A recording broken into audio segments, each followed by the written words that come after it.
আসসালামু আলাইকুম।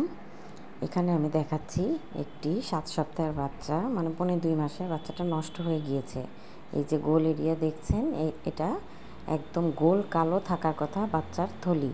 এই থলিটা কিন্তু কোনো না, একদম ভাঙা ভাঙা দেখা যাচ্ছে, এবং ভিতরে যে সাদা টুক দেখা যাচ্ছে, এই যে ভিতরে সাদা অংশটুক, এটা হলো বাচ্চা, কিন্তু বাচ্চার ভিতরে কোনো হার্টবিট নেই।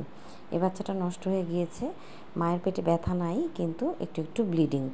তো হার্টবিট নেই, এটা থেকে আমরা মোটামুটি নিশ্চিত হয়ে গেলাম, এবং ভাঙা স্যাক মানে বাচ্চার থলি দেখে যে বাচ্চাটা নষ্ট হয়ে গিয়েছে।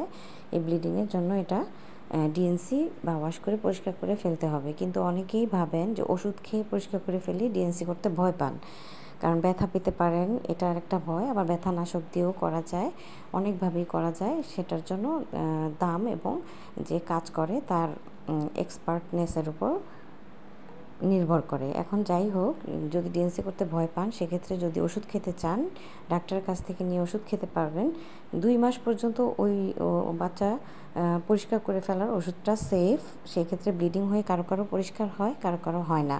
কিন্তু 2 মাসের বেশি হয়ে গেলে, 3 মাস, 2.5 মাস, 3 মাস হয়ে গেলে, সেই ক্ষেত্রে বাচ্চা পরিষ্কার করে ফেলার ওষুধ না খাওয়াই ভালো। ধন্যবাদ।